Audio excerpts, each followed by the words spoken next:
নমস্কার, শ্রাবণীস কিচেন থেকে আমি শ্রাবণী তোমাদের সকলকে স্বাগত জানিয়ে আজকে নতুন রেসিপি শুরু করছি। আজকের রেসিপির নাম, আশা করি তোমরা সবাই খুব ভালো আছো বন্ধুরা, পরিবারের সকলকে নিয়ে খুব ভালো থাকো এই কামনাই করি। আর যারা আমার চ্যানেলটিকে সাবস্ক্রাইব করেছো তাদের তো অসংখ্য ধন্যবাদ, অফুরন্ত ভালোবাসা জানাই। আর যারা এখনও করোনি প্লিজ সাবস্ক্রাইব করে আমার পাশে থেকো, আমার পরিবারের সদস্য হয়ে যাও। সকলকে পুরো ভিডিও দেখার অনুরোধ জানিয়ে আজ আমার রেসিপি শুরু করছি। এসো। ইজি রাইস পাউডারের ধোসা, তার জন্য আমি নিয়েছি এখানে রাইস পাউডার 1 কাপ। এতে আমি দিয়ে দেবো গাজর গ্রেট করে নিয়েছি, একটা পেঁয়াজ কুচিয়ে নিয়েছি, হাফ টিস্পুন নিয়েছি গোটা জিরে, কাঁচা লঙ্কা একটু কুচিয়ে নিয়েছি, কারি পাতা আর নিয়েছি ধনে পাতা, সব একসঙ্গে দিয়ে দিলাম। এতে এবার দেবো নুন,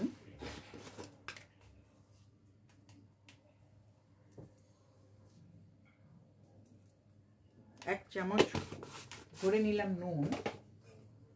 এবার এটাকে জল দিয়ে গুলবো। এখন দিচ্ছি এখানে 1 কাপ, 2 কাপ।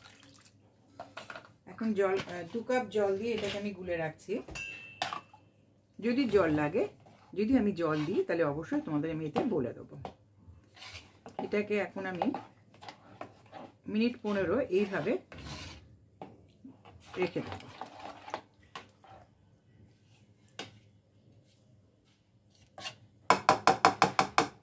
এতে আমার হচ্ছে না, আমি একটা হুইস্ক নিই, তাতে খুব ভালোভাবে হয়ে যাবে।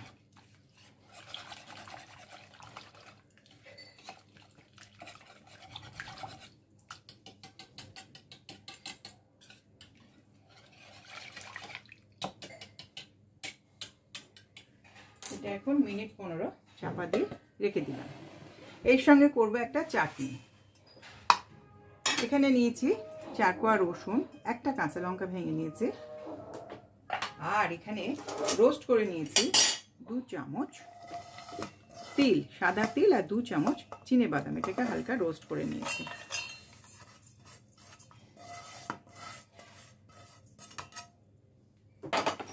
এর সঙ্গে দেবো নুন,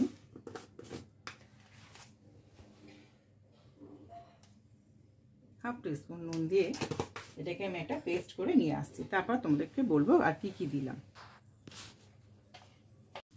তিল আর বাদাম, রসুন আর কাঁচা লঙ্কা দিয়ে যে পেস্টটা করেছি সেটা এরকম বাটিতে ঢেলে নিয়েছি।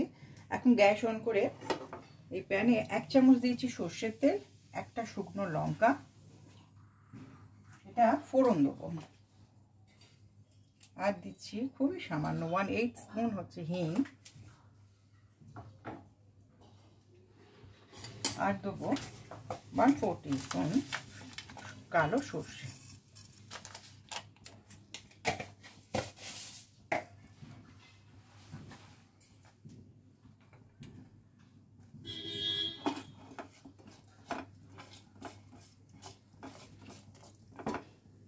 তার সঙ্গে গোটা 5-6টা দেবো কারি পাতা।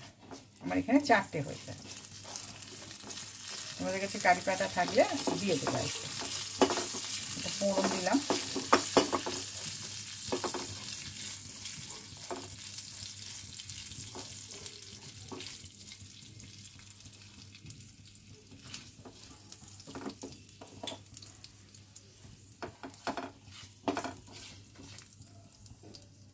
গ্যাসটা অফ করে দিলাম।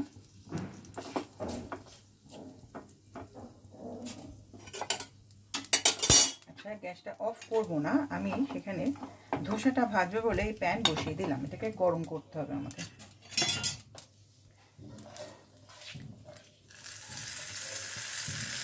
এই ফোড়নটা এই চাটনির মধ্যে দিয়ে দিলাম। আর দেবো এখানে লেমন জুস,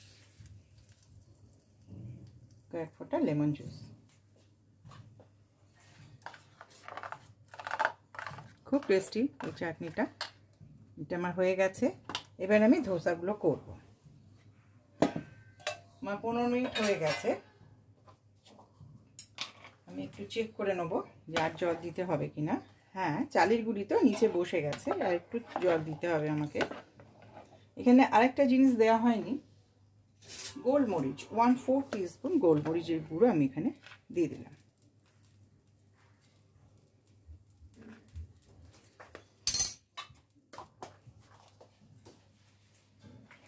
এখানে আরেকটু জল দিয়ে দেবো।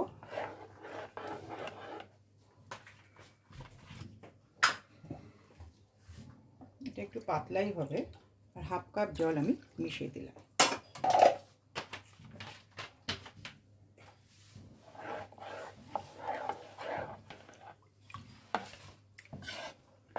ধোসা করার আগে এই প্যানটাকে কিন্তু খুব ভালো করে গরম হতে হবে।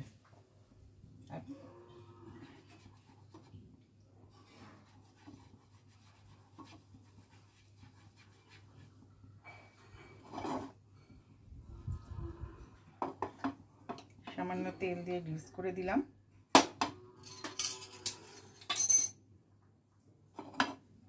এবারে এই ব্যাটারটা এর মধ্যে দেবো। খুব ভালো করে আগে নাড়িয়ে নিতে হবে এটাকে ওপর নিচ করে।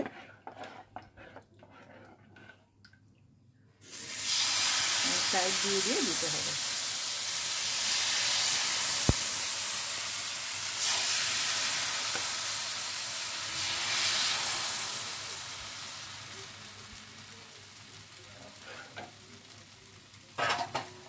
এখন ফ্লেমটাকে মিডিয়াম করে দেবো।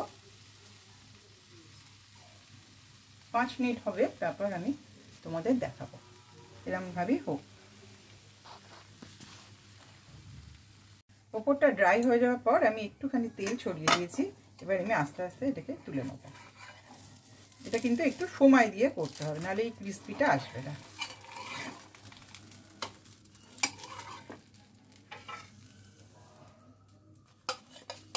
আমি আরও একটা তোমাদেরকে করে দেখাচ্ছি।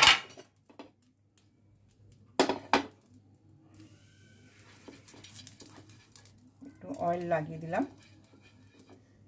এর জন্য কিন্তু একটু মোটা ধরনের ফ্রাই প্যান নিতে হবে এই ধোসাটা তৈরি করার জন্য।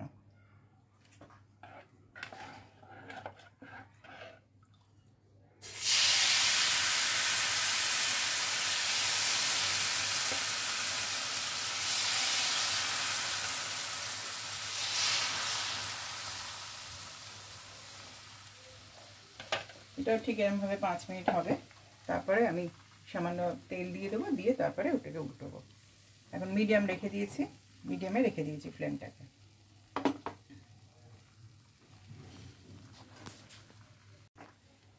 এটা ওপরটা শুকিয়ে গেছে। আমি এবার উপর থেকে একটুখানি তেল ছড়িয়ে দিলাম, খুবই সামান্য, বেশি না।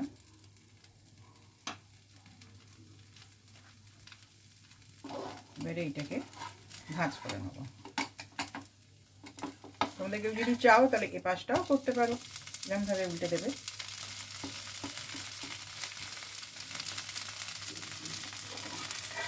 কতটা ক্রিস্পি হয়েছে দেখো, কি সুন্দর হয়েছে দেখো। খুব ইজি এই ধোসা করা, অবশ্যই করবে। আর কিন্তু গরম গরম খাবে, ঠান্ডা একদমই খাবে না ধোসা। তাহলে আমি তোমাদের সার্ভ করে দেখিয়ে দিলাম। এই ধোসার সঙ্গে এই চাটনি অবশ্যই বানিয়ে নেবে, ভীষণ ভালো লাগবে খেতে। তাহলে আমাকে অবশ্যই জানিও তোমাদের কেমন লাগলো। আমার এই রেসিপিটা যদি ভালো লাগে তাহলে অবশ্যই আমার সঙ্গে থাকবে, আর তার সঙ্গে লাইক, শেয়ার, কমেন্টস ও সাবস্ক্রাইব করতে কিন্তু একদম ভুলবে না। আর বন্ধুদের সঙ্গে, ফ্যামিলি, ফ্রেন্ডের সঙ্গে অবশ্যই শেয়ার করো। তাহলে আজ এখানেই শেষ করছি, আবার একটা পরের ভিডিও নিয়ে আসবো। তোমরা সবাই খুব ভালো থেকো। নমস্কার।